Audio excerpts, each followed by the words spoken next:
it's interesting because, you know, the process that Bob has followed since he wrote this really amazing script in June was to do exactly that, which is he's spoken to numerous Gettysburg College student, faculty, and administrators, and probably has, you know, I don't know, many drafts, you know, that really refine that as we go. So, and now as we approach 1 week till shooting, you know, I think we're probably almost there, but, you know, I guess the proof in the pudding would be, you know, the people that we have shown the script to, from President Riggs to Cory's mom and dad, to, you know, a variety of other people have all really felt that, you know, we've gone the extra yard to make that happen.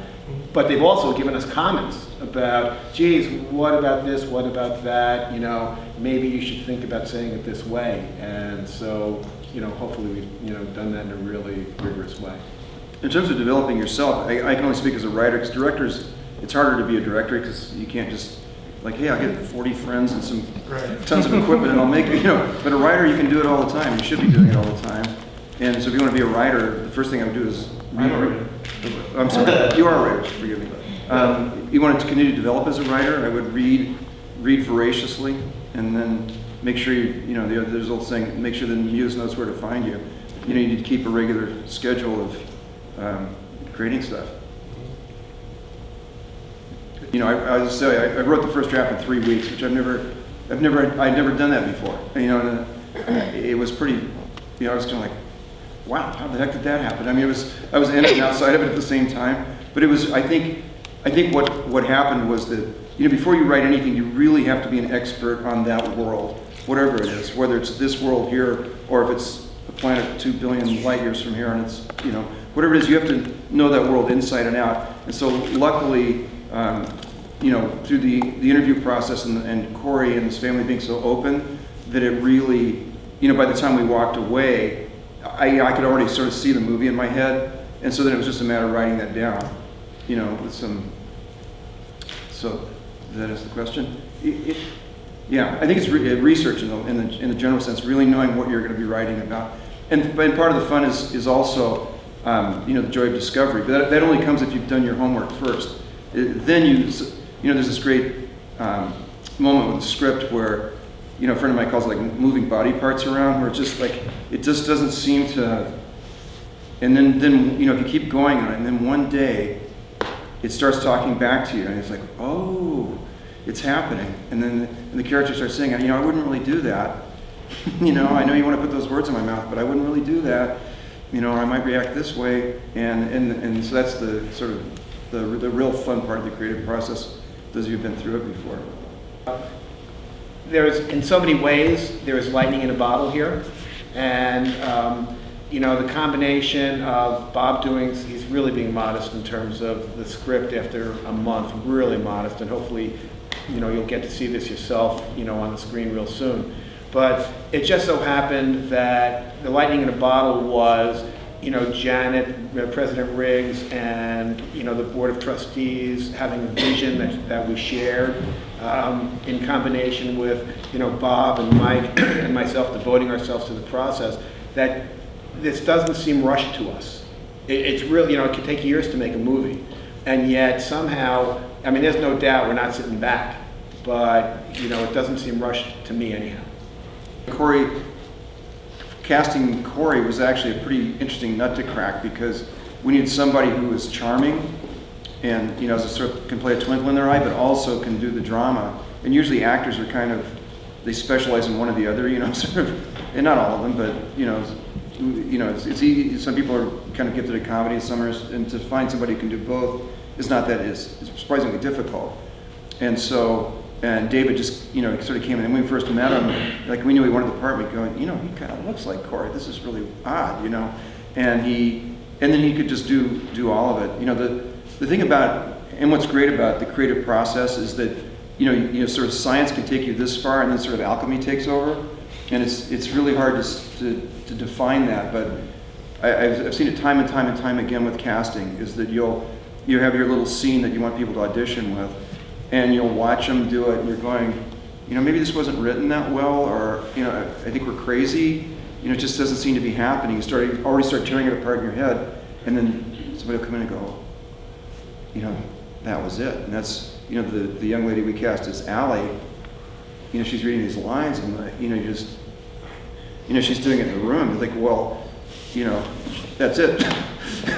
Check. Yeah. You know, what did she do different than the other 11? Who knows? But, you know, she found the way to do it. So. Well, we are going to hopefully populate the gym. It'll look better on film, but most of it, since it's specifically to that point, when you watch the film, it'll pretty much be the way it happened. You know, even to the point where we want David to make the shot. He misses the first one, and we watch the film a lot, and it kind of goes up this way. If this is the hoop, it goes up that way. Well, we're gonna, until we get that right angle, we're gonna keep, you know, all right, take 12, boom, okay, yeah, it went that way. And then at one point the producers will say, okay, that's close enough. Yeah. Now we go, no, one more. So we are striving to take, and you know, to make this as authentic as possible. Sure, in the script there are creative license that Bob needed to take for whatever reason, but we have a bunch of real people, you know, that really existed, and this is what they did. I mean, there's a lot of that. Bob likes to say that there are so many really interesting true elements to this story that you couldn't make it up. As, you know, it sounds like you're familiar with Cory's life, you know, in terms of probably maybe even 3 or 4 years. It's incredible the amount of things that if Bob were to make up a story like this, he'd say, I can't put that in there. You know, yeah, it was great. There's, I mean, so many things, you know, like Bruce says, were just, you know, just incredible little moments between him and Brendan, and him and his mom, and him and his girlfriend. You know, these little things were just kind of like gifts. And then also, but of course, you know, we're not doing a documentary, so there was a little bit of consolidation of some characters, or, you know, imagining what a conversation might have been that maybe never truly happened, but the spirit of it happened. And so that, you know, really the goal for all of us has been, let's keep it as real as we can, and when we have to step away, let's stay true to the spirit of what happened, so that we wind up with, you know, a true story of what happened. There's a variety of ways you do this. So first off, so our film would be categorized as an independent film, which means it's financed, you make it, and then you have a variety of options from which to distribute the film. One is theatrically, and there are other ways, such as, you know, direct to video and, you know, digital downloads like iTunes and Amazon Prime, you know, and then there's, you know, the Cinemaxes, Stars, and Netflix of the world. We are definitely aspiring to theatrical release, and the way that you go about doing that is you make a great film, and then while you're doing that, you reach out to the network of probably 15 or 20 distributors that exist to do this in the independent film field. Fortunately, between the three of us, we have a lot of connections in that regard, but what I will say is that connections, if you don't have great subject matter, if you don't have a great script, if you don't have a great film, connections don't matter. But, you know, we think that that part will take care of itself, and so we will show the film to various distributors, and hopefully they'll say, yes, we want to distribute your film.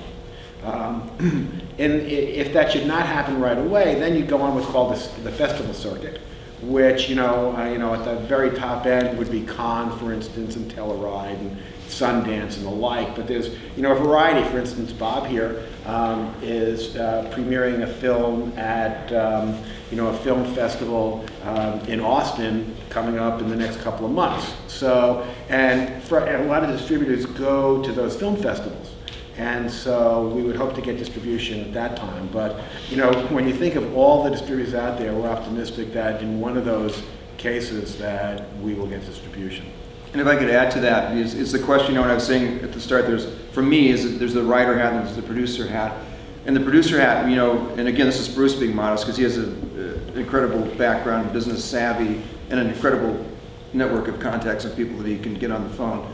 But you know, once we had the script done, we want to then we were business people for a second, and that's why, you know, it's really important to get name actors into the roles, because all those, you know, they just have marketability to them.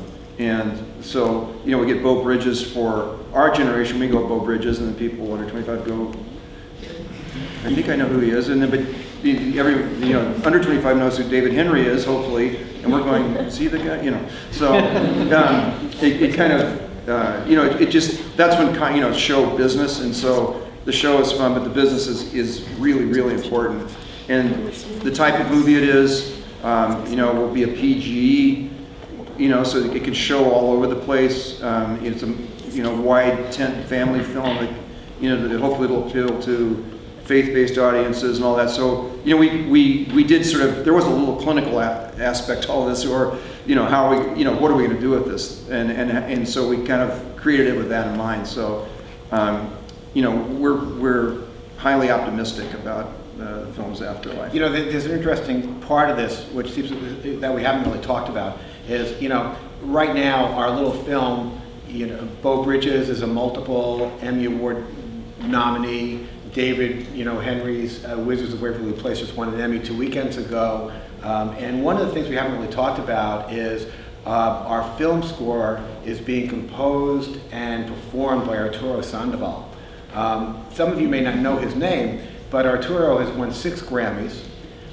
He is primarily a jazz trumpet player, but has a background in classical music and composition. And he has played for 4 presidents in the White House, and he's had a movie of the week made about his life, played by Andy Garcia, about his defection from Cuba on Air Force One during President Bush Sr.'s term in office. And so we really think, in addition to all these names, that Arturo is going to be a very interesting addition to the film, and it's going to make it really, really popular. You know, one of the things, I'll just take a step back from the business real quick, because, you know, along the way for Bob and myself and Mike, there have been some really, really interesting life experiences. One of the there are 2 that strike me right off the bat, but one of them was Beau and the 3 of us and another actor went to Arturo's house because he read the script and he really, really liked it. And this is just kind of like a little bit of inside, it's fun to talk about. And so you go into Arturo's house and there are these 6 Grammys on the wall. You know, there's 4 presidents on the wall. And, you know, he was incredibly gracious, and we talked for a while, and then kind of out of sight, we made a left-hand turn into his music room. And in his music room, there is a grand piano. And, you know, if you haven't seen a grand piano up close as opposed to a baby grand, it's like a yacht. I mean, it's like 50 feet wide. We actually sat, you know, so, you know, Arturo says, here, sit right here. And we were sitting like, just like this. And he said, I'm going to play for you. And so he was playing like right there. And he played for probably 25 minutes for us. And he, by the way, he played on a piano that was given to him by Oscar Peterson, the very famous jazz pianist. And he played for 25 minutes, and it was unforgettable. And, you know, in the midst of all of these, you know, show business, it was like a life experience for us. Very exciting. So in any case, hopefully we were talking about distribution. I got off. It's very competitive, as you must know, but what I always ask for when people say, hey, can you look at this, is show me some tape of you doing something. Show me doing anything. Even if it's a play that you do, have somebody tape it. Because we read all these resumes and all these credits on everything, and they look great, but we still haven't seen you perform. So the more tape you, and it's tape now, or digital, the more tape and footage you can get of yourself, so you have it to show people. That'll be great. And just be tenacious. If you really want to be an actor, be tenacious. And sometimes you're going to feel like, oh, I should have had that role, should have had that role. And then you're going to walk away from an audition and say, I didn't get that, and boom, you'll get it. And that's the best piece of advice I can give. My advice would be just to also control what's in the world you can control, which is study and work and get as good at your craft as you possibly can, because you can't control what they're going to say about you, but you can get your own house in order. And so just dig deep and keep working on it and keep getting, you know, whatever you can do, and keep making it better and better and better. Because what you don't want to do is have your moment come and not be ready for it. So, and I would just add to that, is I would take advantage of as many performance opportunities as you can get at any level, in any venue, and, you know, none too small, hopefully some big, but, you know, the way to improve your craft is by practice, practice, practice, and performing. So, you know, you do all those things, and then you get down to what Mike said, which is it's still competitive, but that doesn't mean you're not going to be the person to get the opportunity. Thank you. Shooting Gettysburg for Gettysburg. There's very little change in terms of we're going to shoot in the Science Center and whatever it is, room 300. It's going to look like room 300. We're shooting in the planetarium. We're shooting in Bream. We're shooting in all over the place. And we may dress up the locker room with basketball stuff, but the college is the college. And honestly, we don't have to dress it up. It sells itself really well. Mike is going to edit the film when he gets home. I have nobody to blame except myself when I don't have a shot. So. And so that, just in terms of the overall chronology, so Mike is going to edit the film probably between November and the end of the year. Then Arturo takes it and he composes the score, and, you know, hopefully by, say, February 1st, we'll have a completed film. And then while that's happening, we'll be, you know, working on the distribution side. And so, you know, then when it actually gets shown is more a function of, assuming we do get distribution, you know, then they kind of say, well, you know, we looked at all the movies that are going out over the course of the year, and this would be a really good time to show it. So, you know, it could be anything from very quickly to maybe a little bit of a lag. Just a quick, you know, forgive me for a lot of you who know this already, but in Movie 101, there's 3 phases to making a movie, each equally important. Pre-production, which we're just ending now, production, which we're about to begin, and then post-production. And ignore any one of those at your peril if you're making a movie, because they're all equally important. And so what, you know, and Bruce is right, post-production, it sort of seems like, oh, we're done, wrap, you know, but the movie still has to, you know, it's only part of the way there. It still has to be edited, and it's not a movie yet. It's a bunch of shots. And, you know, so it's editing, it's, you know, the Jim, where I was hoping would make it our cinematographer, he spent a lot of time going through and, color correction and making sure it looks beautiful and getting it just the way they want it. And even audio, you know, you as a viewer, you don't often think about the impact that sound has on you in a movie, but it's enormously important. You know, music and sound effects, and, you know, it's really huge. And you'd be surprised. You know, you probably had the experience of seeing a scene with music and without music, and it seems sort of, you know, just not that big a deal. They put music. It's like, wow. You know, you can change the whole, everything that happened with, you know, the choices you make and sound effects. So, you know, there's a lot of work ahead of us still, and we're really lucky that Mike is going to be editing it. You know, he agreed to do both, which is taking off an enormous bite. But, you know, it's great because he can, again, like I said, I saw the movie before I started writing it. Well, he's going to see the movie as he's shooting it, so then, you know, hopefully it will make his job easier in the edit room. Thing about, you know, they call them notes, which is, can you change it? And, you know, one of the hardest things as a creative person is to try to sift the wheat from the chaff. You know, that every note that someone gives you is not bad, and a lot of creative people, oh, I don't want to hear it, you know, no, it's my baby, stay away from me, you know. And that's not really a good way to be, because people do have valuable input, but it's not all valuable. And there was was it Faulkner? Anyway, Hemingway, one of those guys. He says, when someone tells you there's something that's wrong with your manuscript, they're almost always right. When they make a suggestion on how to fix it, they're almost always wrong. And you know, so then we sort of, you know, follow that too. It's sort of, if someone says, I'm just not feeling something right there, that's very valuable. When they say, and maybe if you made that, then usually it's not. But sorry. No, so that's really good. And so, but it is really, it does add to the enjoyment factor to know that the 3 of us can sit in a room, and, you know, if the changes that the script as we make it, the choices that we make are all ours to make, and for good or for bad, for good film or for bad film, it's the people you trust the most being able to make those decisions. And I can think of every single day where it's been fun to be able to do that. So you're right. So, and you know, not having those outside influences is really, you know, just really adds to the creative enjoyment for us, I think. I can speak first, and Mike. And I think, you know, first of all, you think about the cliches of sports movies, you know, which, you know, the big game at the end and all that sort of thing. So we have that, but it was one of the things that really interested me when we got into the story was, it's not that he comes back and makes the big shot to win the championship. You know, that's you know, quite often how inspirational sports movies win or end.